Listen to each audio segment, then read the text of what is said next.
Assalamualaikum soleh-soleha, apa kabar semuanya? Mudah-mudahan kita selalu dalam keadaan sehat walafiat. Baiklah soleh-soleha, sebelum menyimak video pembelajaran hari ini, jangan lupa kita membaca doa terlebih dahulu. Bismillahirrahmanirrahim. Robbi zidni ilman warzuqni fahman.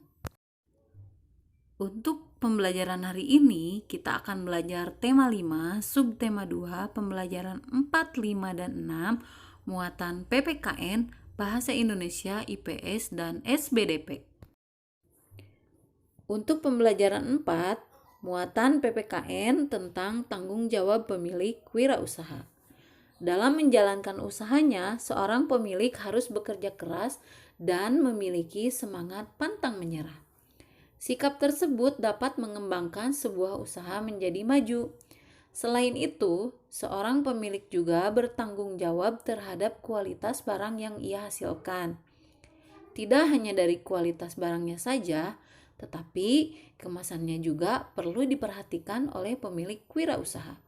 Semakin baik kemasan, masyarakat semakin menyukai barang tersebut dan akhirnya timbul keinginan untuk membeli. Oleh karena itu, diperlukan sikap tanggung jawab yang baik dari pemilik wirausaha yang terlibat. Dengan demikian, kegiatan wirausaha dapat berjalan dengan lancar. Contoh kemasan transparan membuat tampilan isi barang terlihat jelas sehingga konsumen mengetahui kesegaran kondisi barang tersebut. Selanjutnya, muatan bahasa Indonesia tentang menyampaikan informasi dalam riwayat hidup secara lisan. Setiap orang pasti memiliki riwayat hidup yang berbeda dengan orang lain.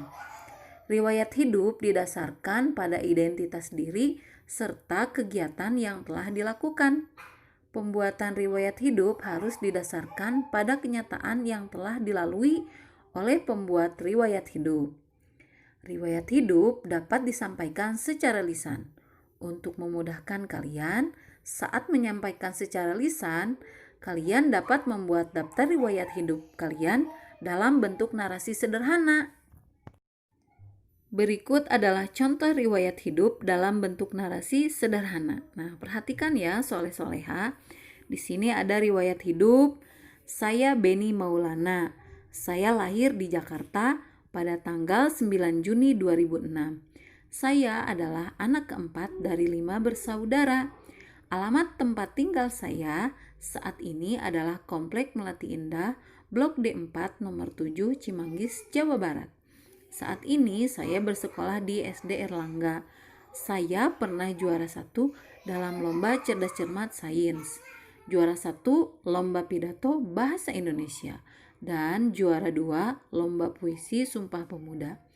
Kegiatan saya saat ini yaitu anggota koperasi sekolah, anggota UKS, serta les musik dan bahasa Inggris. Nah, itu ya soleh-soleha, membacakan riwayat hidup dalam bentuk narasi sederhana. Berikutnya pembelajaran 5 muatan IPS tentang komoditas ekspor dan impor di Indonesia. Indonesia memiliki peran yang cukup penting dalam kegiatan ekspor dan impor di kawasan ASEAN. Indonesia memiliki sumber daya alam yang cukup melimpah. Kekayaan inilah yang dimanfaatkan oleh bangsa Indonesia dalam melakukan kegiatan ekonomi, baik dari sektor pertanian dan perkebunan, kehutanan, peternakan, perikanan, pertambangan, dan industri. Indonesia termasuk negara yang mengekspor barang ke negara lain. Indonesia juga banyak mengimpor barang dari negara lain. Ada beberapa barang atau komoditas ekspor di Indonesia. Berikut jenis-jenis barang dagangan atau komoditas yang diekspor oleh Indonesia. Yang pertama ada hasil industri, seperti semen, tekstil, dan kain batik. Yang kedua, hasil pertanian dan perkebunan, seperti kacang kedelai, coklat, lada, jagung, kelapa sawit, karet, kopi, dan teh. Yang ketiga, ada hasil hutan, seperti kayu potongan, rotan, dan damar. Yang keempat, hasil peternakan dan perikanan, seperti daging kemasan, udang, ikan laut, dan mutiara. Yang kelima, hasil pertambangan seperti migas atau minyak bumi dan gas alam. Dan non-migas, batu bara, logam emas, perak, besi, timah, dan nikel. Selain ekspor, barang atau komoditas yang diimpor oleh Indonesia cukup beragam. Berikut beberapa barang yang diimpor Indonesia dari luar negeri. Yang pertama, barang olahan migas seperti bensin, solar, kerosin, dan aftur.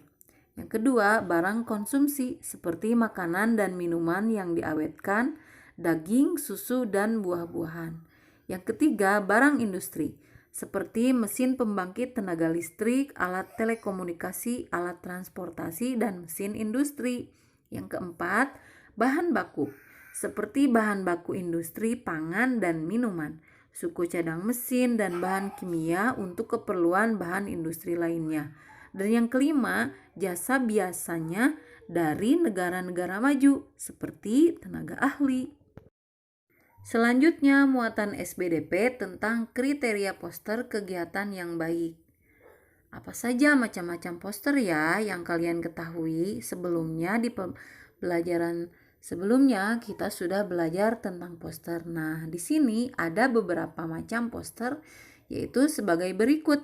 Yang pertama, poster niaga, yaitu poster yang bertujuan untuk mempromosikan produk-produk. Poster ini banyak ditemukan di tempat umum. Yang kedua, poster kegiatan, yaitu poster pemberitahuan suatu kegiatan kepada para pembaca untuk mendatangi kegiatan tersebut.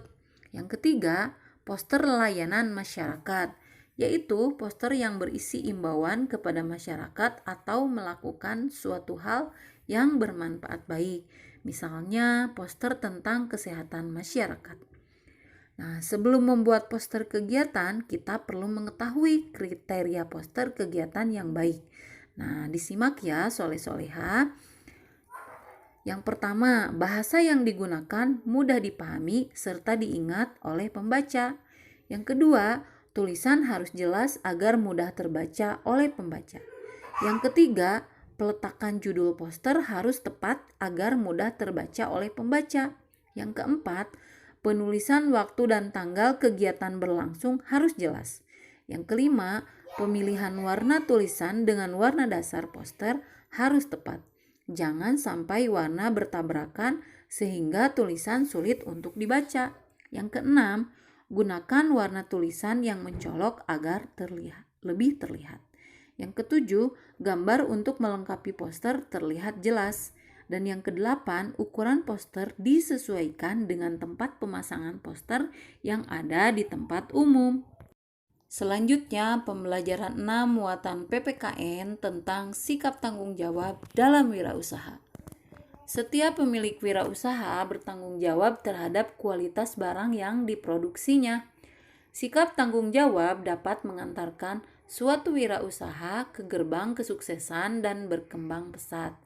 Oleh karena itu, setiap pemilik wirausaha semestinya senantiasa melaksanakan tanggung jawabnya. Sikap tanggung jawab yang sebaiknya diterapkan oleh pemilik wirausaha adalah sebagai berikut.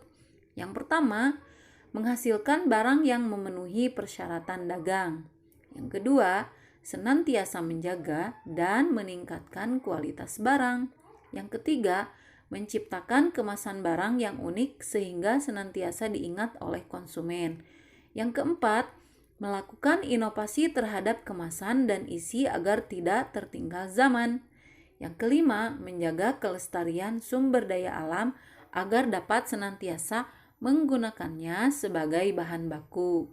Yang keenam, mengurangi pengangguran dengan memberdayakan warga sekitar untuk bekerja dalam usahanya. Yang ketujuh, menjaga kelestarian lingkungan sekitar dengan tidak membuang limbah sembarangan. Nah, setiap orang dapat melakukan kegiatan wirausaha. Begitupun dengan kalian. Jika kelak kalian memiliki kegiatan wirausaha, bagaimana bentuk tanggung jawab kalian? Selanjutnya, muatan bahasa Indonesia menceritakan riwayat hidup. Nah, riwayat hidup merupakan tulisan yang berisi informasi detail mengenai diri sendiri. Tulisan tersebut dibuat untuk membantu orang lain agar lebih mudah mengenal jati diri pembuat.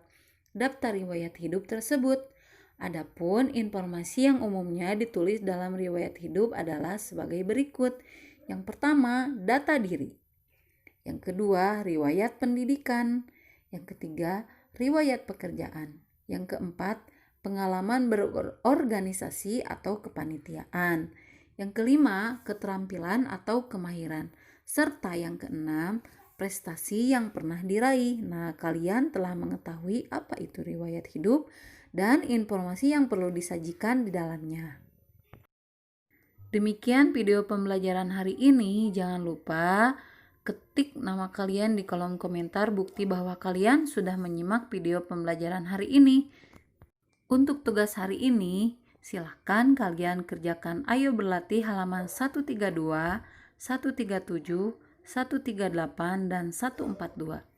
Jangan lupa selalu jaga kesehatan, jaga kebersihan. Billahi taufiq wal hidayah. Wassalamualaikum warahmatullahi wabarakatuh. Sampai jumpa di video pembelajaran berikutnya.